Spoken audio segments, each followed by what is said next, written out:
Hi, I'm Mark Eaton. I'm a Principal Conservation Scientist in Monitoring Science in the RSPB Centre for Conservation Science, and I'm Secretary of the Rare Breeding Birds Panel. And I'm going to talk to you about the work of the Rare Breeding Birds Panel in monitoring rare breeding birds in the UK. So let's get some slides up.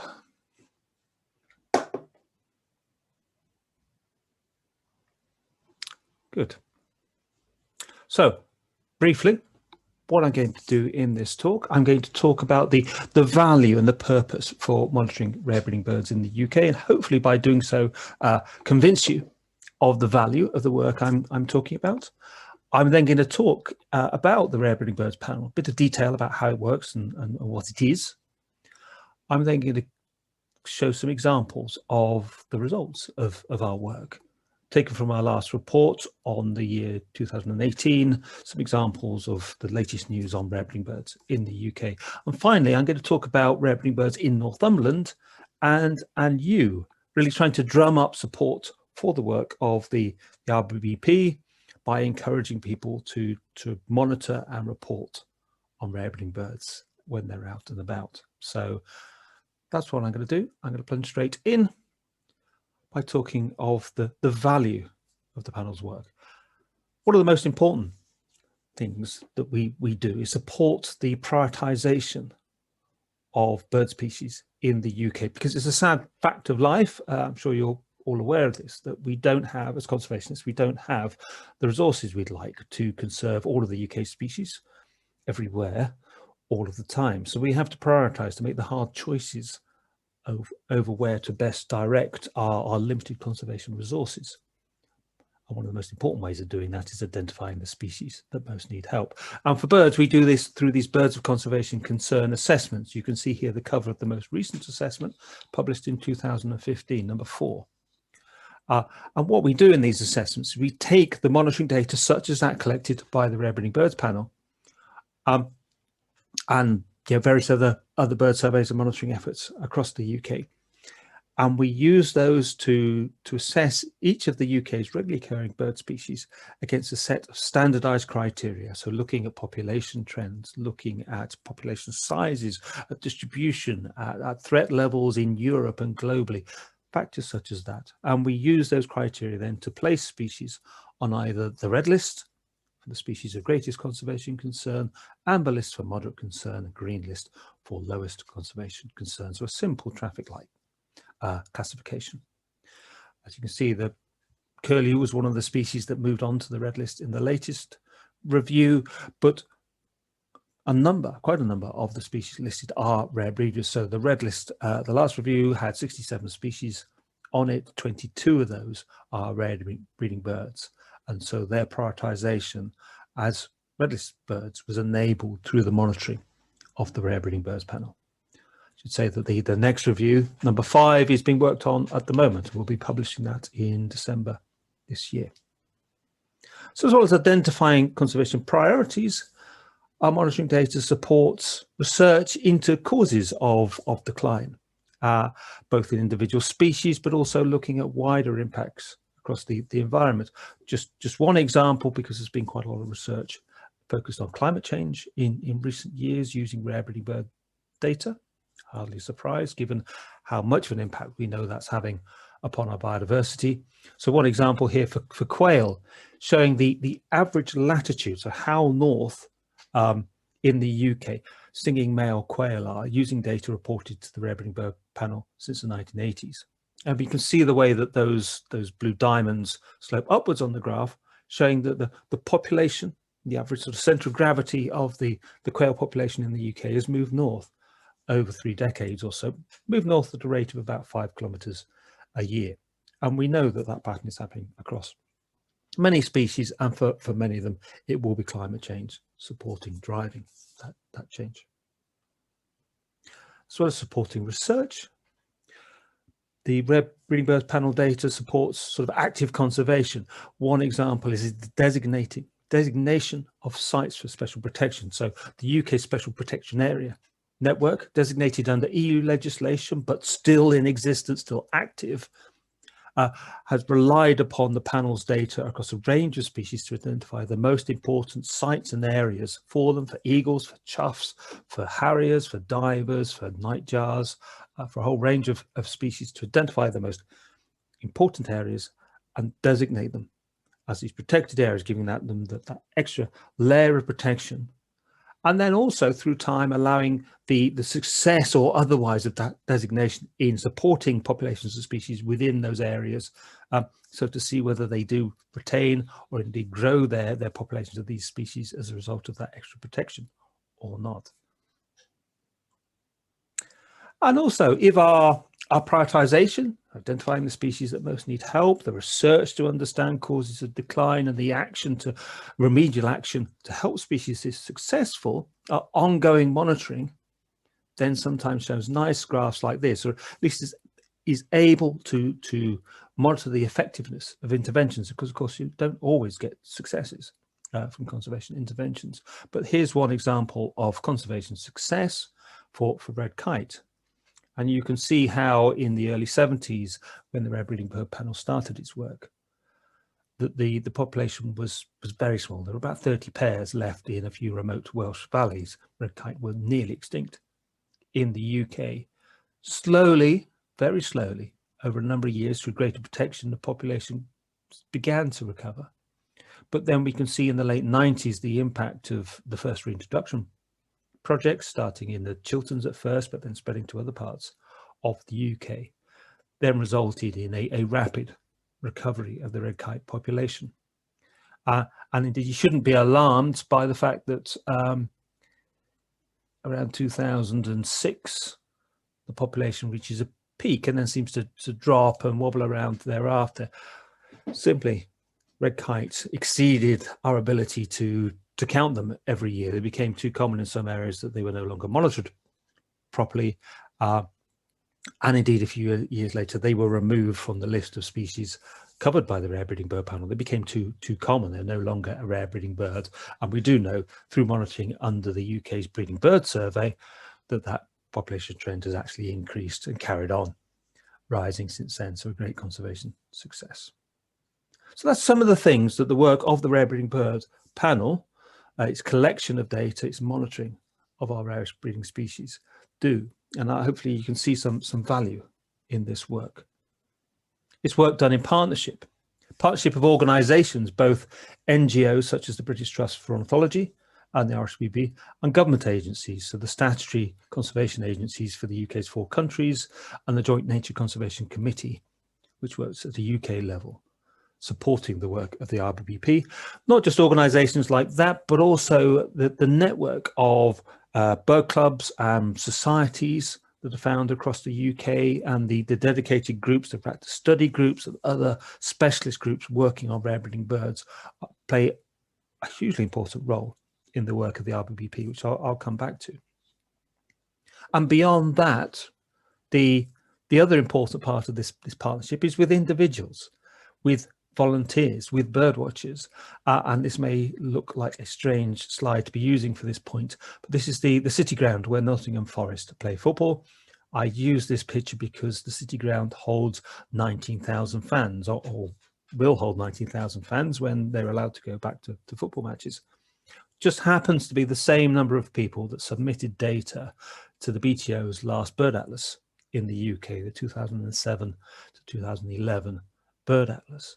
19,000 people, so a huge volume of expert and enthusiastic and committed volunteers submitting data to help map the UK's birds. It's just an example of the scale of enthusiasm we have there in terms of people who contribute data to our monitoring activities.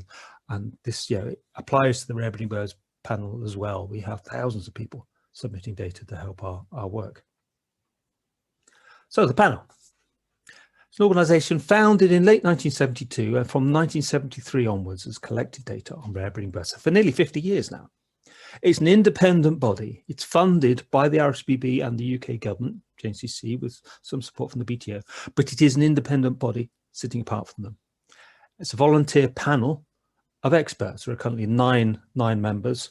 There are some that represent those funding organisations, but most sit independently, and they are experts with decades of experience about monitoring rare breeding birds in various ways, in particular species. In particular, we have bird ringers and raptor studiers. We have people from different parts of the UK. We have experts on particular species groups and so forth. A huge wealth of experience. And this panel steers the work of a professional secretary, which since last year has been me. I've been involved, been on the panel for getting on for 15 years now, but I've only worked for the panel for the last year. It's a part-time post, which I then juggle with my work for the RSPB. What the RBBP does is collate data, so all the available data on rare breeding birds in the UK, and then report on that. We work to improve the monitoring, so to encourage the support, so there's the submission of more and better data on rare breeding birds. We maintain this archive, a database going back nearly 50 years now, which we make available with very strict security for conservation and research purposes. We produce annual reports on how rare breeding birds are doing in the UK, and we maintain a website. And obviously, if anything I say in this talk is unclear or there are questions unanswered, please go along to our recently revised website, which has a wealth of information about what we do and on rare breeding birds. So what is a rare breeding bird? We define this as species with populations of less than 2,000 pairs in the UK, of which there are about 80 regular breeding species. There are a longer list of maybe 100 species which have occasionally bred, so they're not regular breeders, but they may do from time to time, or indeed haven't actually been proven to breed in the UK, but have shown breeding behaviour in the past. Maybe we've had territorial birds which have failed to breed, but have shown interest. And it's important we collect data on such species, because some of those may go on to be colonists of the future. In the past, the first little egrets turning up and showing some signs of breeding in the 1980s, early 1990s. We were recording and collecting data on those, and indeed turned out that they were the forerunners of a colonisation. We also collect data on rare non-native breeding species. It's a range of wildfowl, exotic pheasants, and the like. We define those as species with less than 300 pairs, so a lower threshold for those non-natives, but important job to be done collecting data on those species as well. So it's just some examples, and we break down our list of species into groups. So at the commoner end, we call them less scarce breeders, between 1,000 and 2,000 pairs, little egret being an example within that group. Moving down to scarce breeders, those species with between 300 and 1,000 pairs, pochard being an example there. Then down to what you might consider genuinely rare breeding birds. So our rare breeders with between 30 and 300 pairs. Black-throated diver. Black-throated diver has somewhere between 150 and 200 pairs breeding in the UK, all in Scotland. So a rare breeder. Then down to the very rare breeders, those species with less than 30 pairs breeding every year. Marsh warbler, many years there are less than 10 pairs of marsh warbler in the UK nowadays, so a really rare breeding bird. And then one of many species I could have picked as an example of an occasional or a potential breeder, common rosefinch, scarlet rosefinch, as it used to be called. This is a species actually a few decades ago looked like it was on the verge of colonising the UK. The European population had moved west towards us, and we saw an increasing number of pairs starting to breed in the UK. But then the European population shifted back eastward, and now they're back as an extremely rare bird with only the occasional singing male some years, but there hasn't been an actual proper breeding attempt for many years now. And then there a rather smart picture of a golden pheasant as a reminder that we cover rare non-native breeders as well as natively occurring species. So how does the RBBP do its work? We don't collect work, we don't employ people. It's not my role, my job, unfortunately, to be able to go out and spend the breeding season looking for rare breeding birds. We collate the data collected by others, so we rely on other people. That can include professional conservationists, so reserve staff, those working on conservation projects for particular species, scientists, research projects, for example, on rare breeders, what I've called specialist amateurs, so bird ringers, those who work on particular studies, say those in raptor study groups, for example, and then birdwatchers. There's birdwatchers who are out in the spring and summer and recording rare breeding birds. And in fact, about 70% of our data comes in from birdwatchers. So in the last year for which we've reported, that's about 5,000 individual species records have come through the birdwatching network.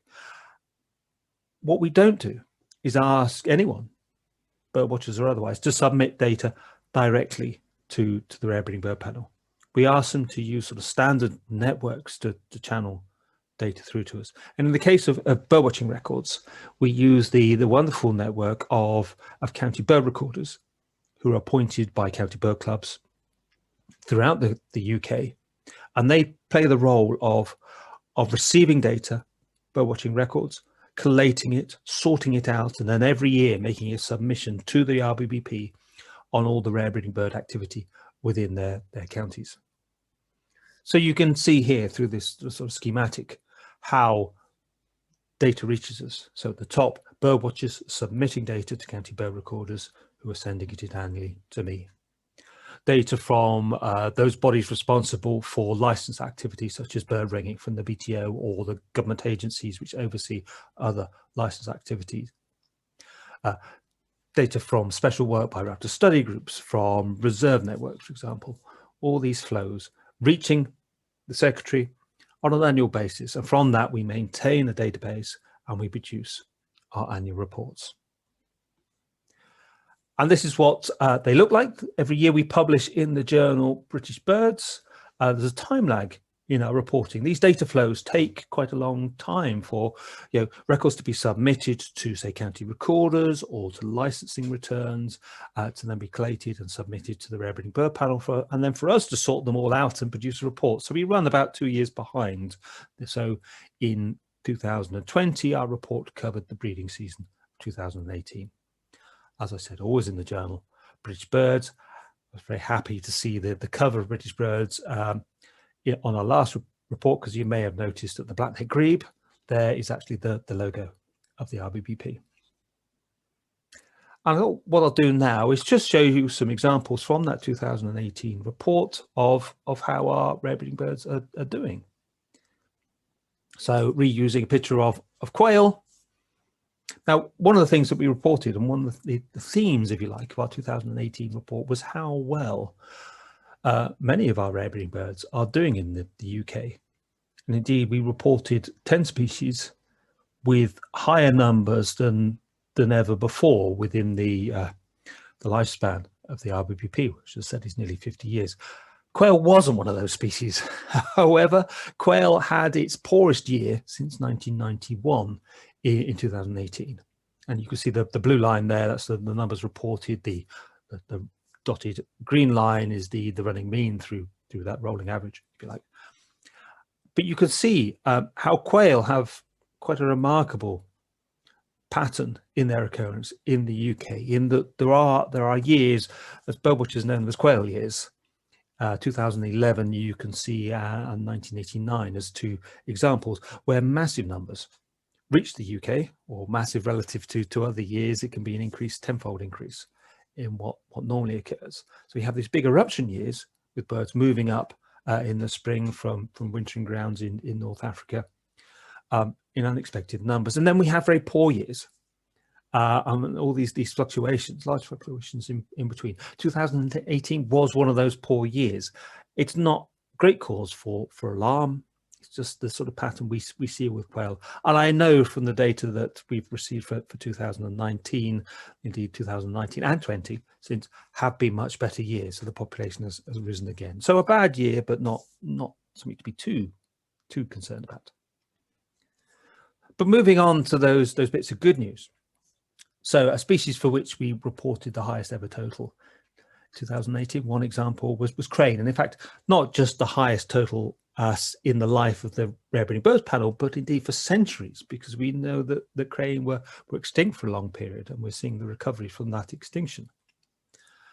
So cranes returned as a breeding species in the Norfolk Broads in 1981, first breeding in the UK for centuries. Then that broadland population maintained but failed to grow for a very long time. So they just hung on, just one or two pairs for the best part of 2 decades in the Broads. But we could see since the turn of the century, maybe slightly better breeding success for birds and more immigration from the continent supporting that initial colonization. That blue line has shown a steady recovery increase since then as our crane population has grown. Birds have expanded out of the Norfolk Broads further west across East Anglia. They've moved north to Yorkshire, now up into northeast Scotland. So an expansion as well as a recovery. And then more latterly, that sort of yellow amber line you see on the graph is the impact of a reintroduction project, the Great Crane Project, bringing cranes back to the West Country, to Somerset and Gloucester. And we can see how after a few years of establishment, that population has started to increase at much the same rate. And we've actually got the situation now in the Midlands. There are pairs of cranes with birds from both sources.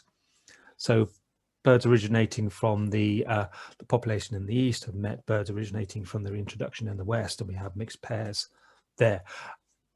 The population continues to expand, and no reason to suspect it won't continue to do so. So a great conservation success.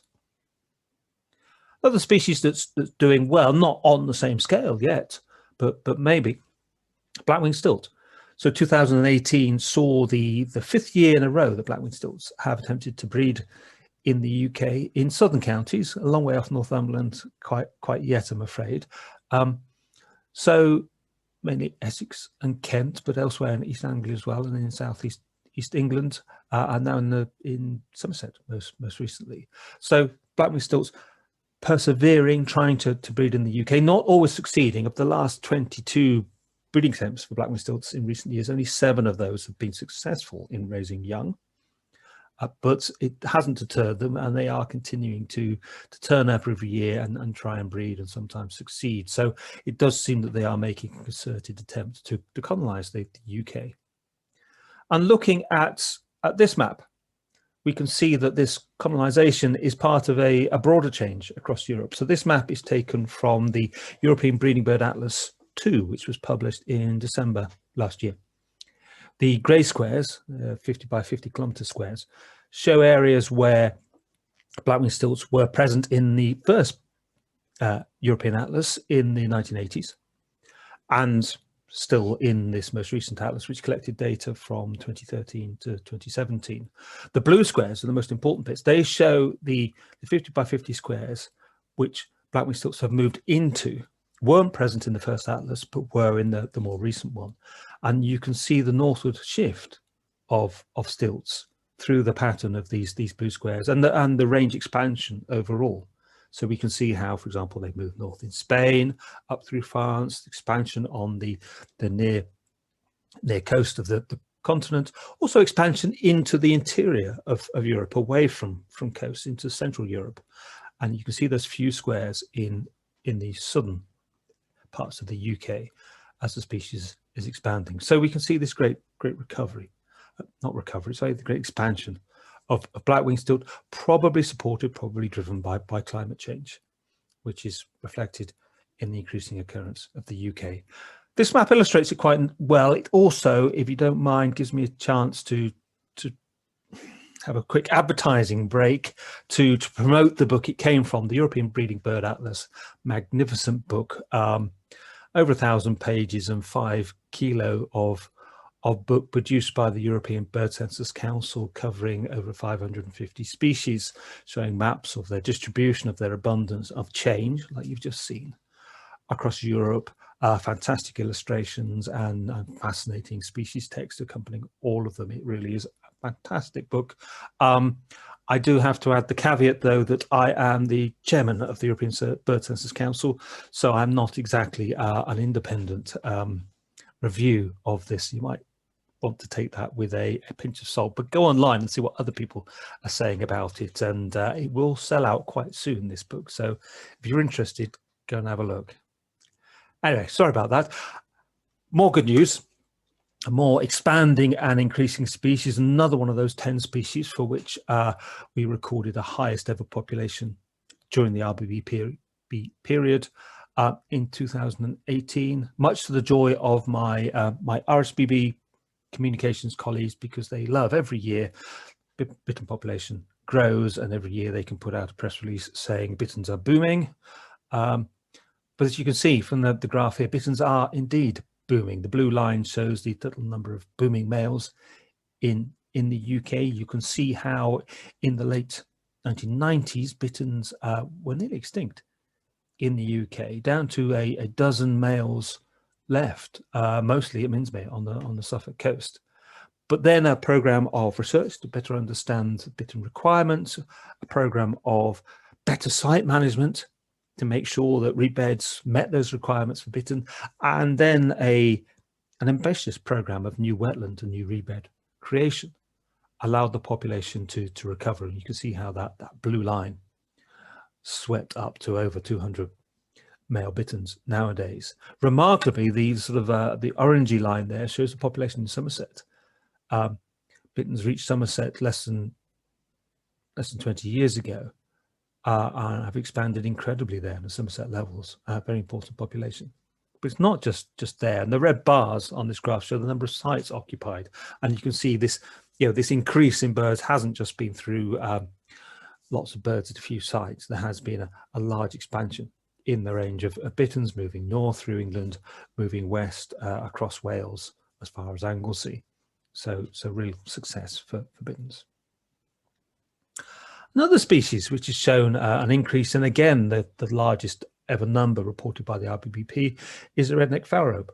This is a species for which we might not have expected this as much as we do for cranes and bitterns, particularly species of northern Scotland and indeed of northern Europe and Arctic areas.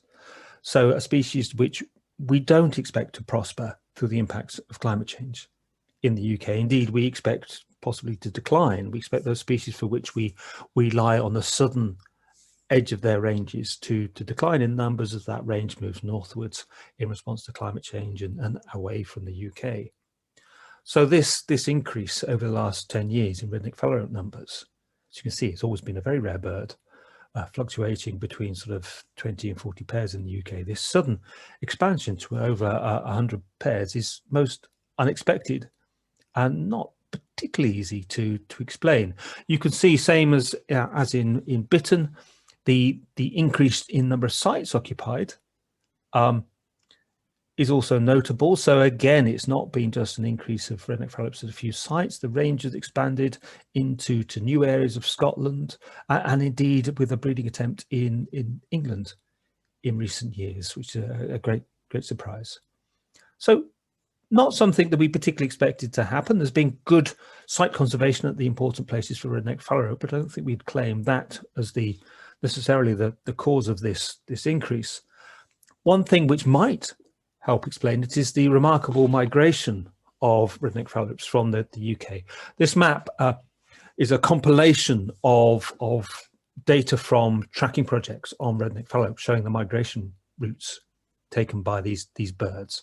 And it's really quite remarkable. We can see how birds from Scandinavia, where there's a considerable population, and further east, migrate overland in the autumn and winter in the Arabian Sea and North Indian Ocean, and then back to breed in the spring.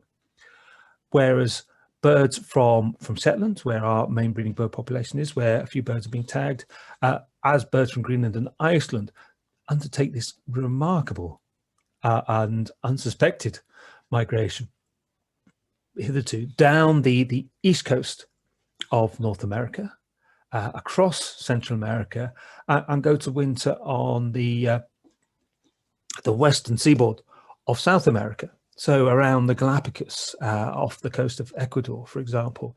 So a huge migration, and one that we really didn't realize was happening before.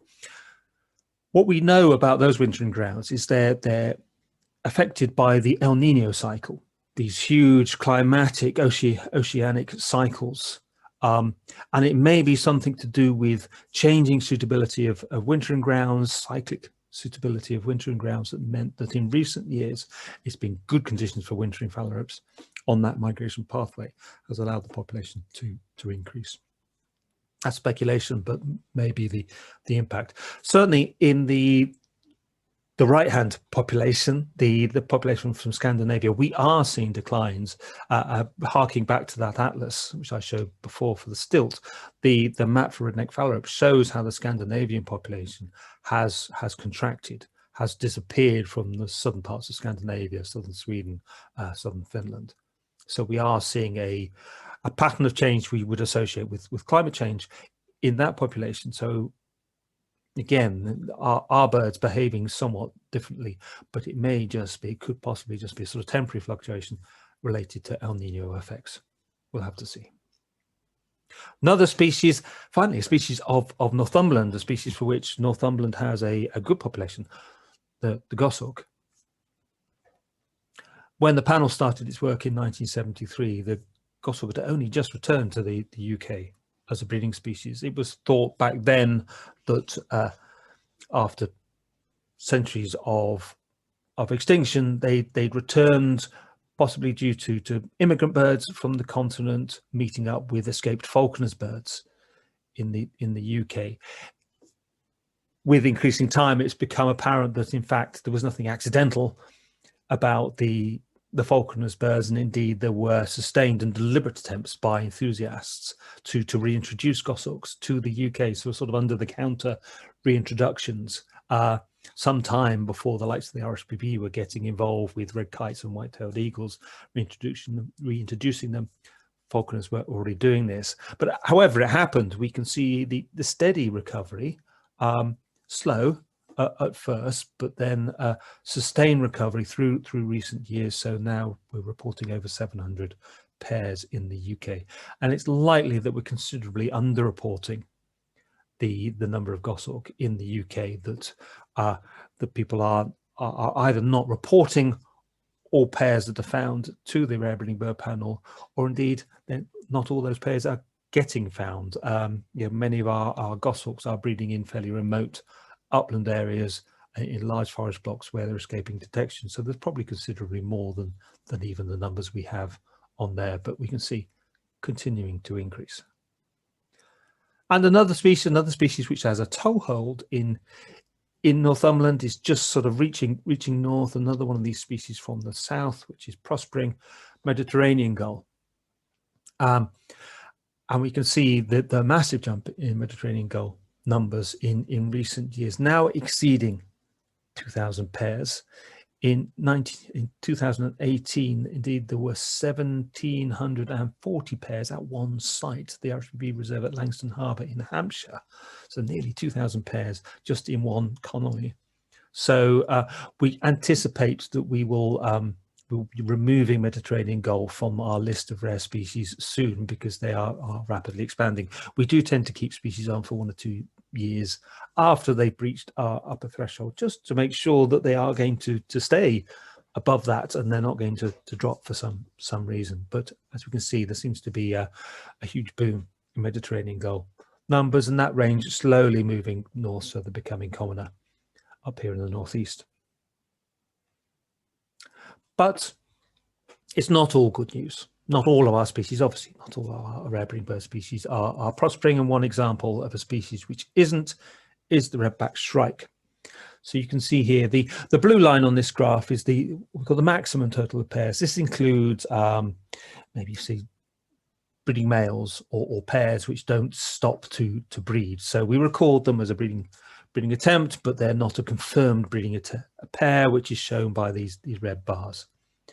By the time that the rare breeding bird panel started working in the early 70s, red-backed shrike were already a very rare species, having declined from being a much commoner and widespread species. They really were spread across at least most of southern England, going back many decades and indeed centuries.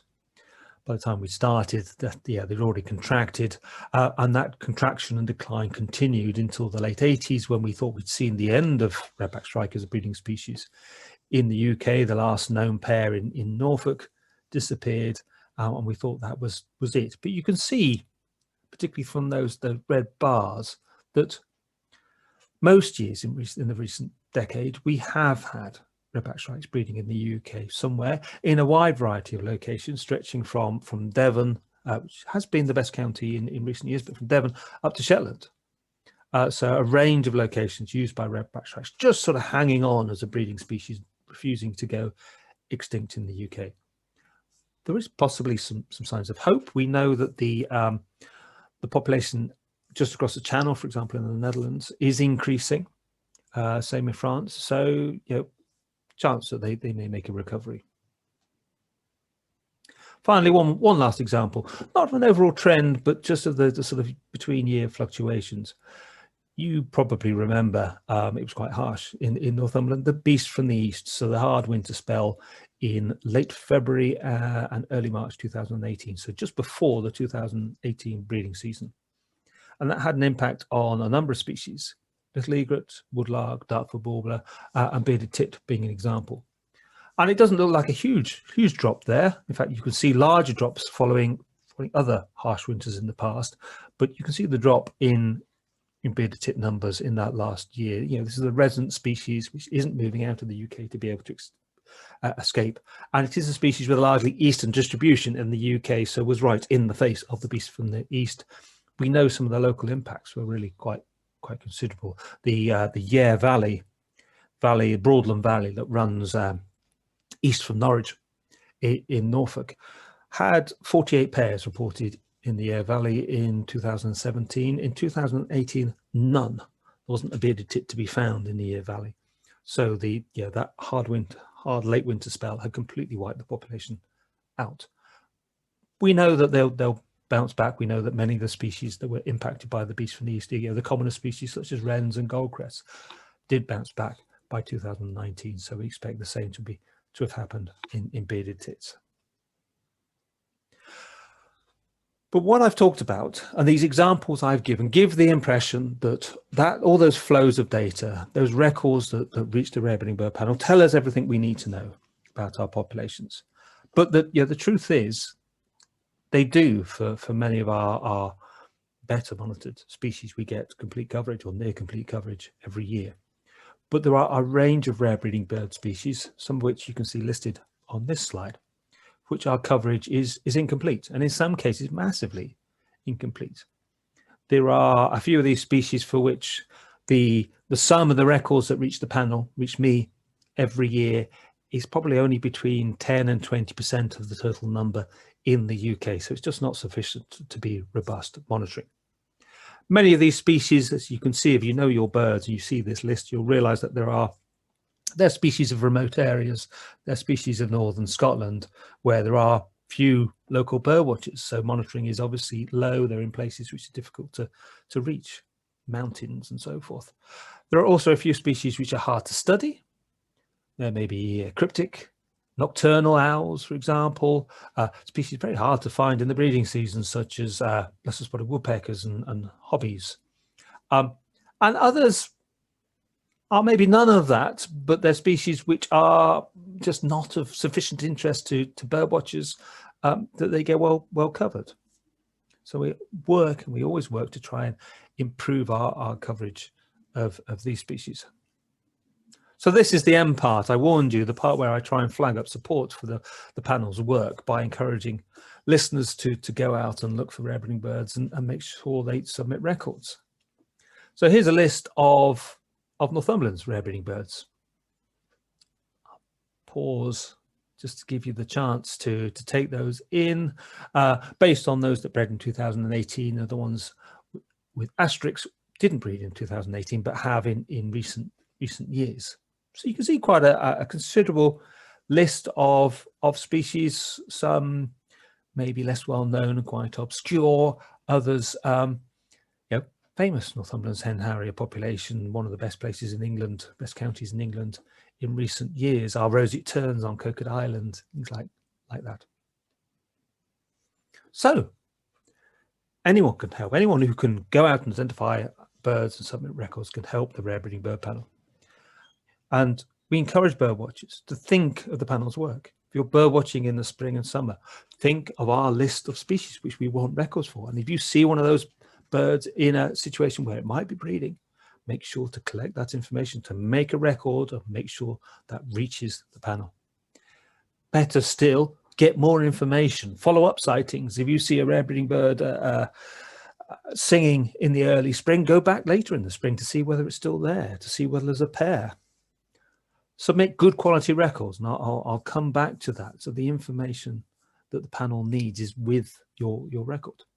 Of course, remember the welfare of rare breeding birds, the legislation, the Birdwatchers Code of Conduct, not disturbing them, not disturbing nests, for example. And also be discreet. Think before you share. And I've just realized I've misspelled discreet. Apologies. Think before you share. Yeah, there are people who will do harm.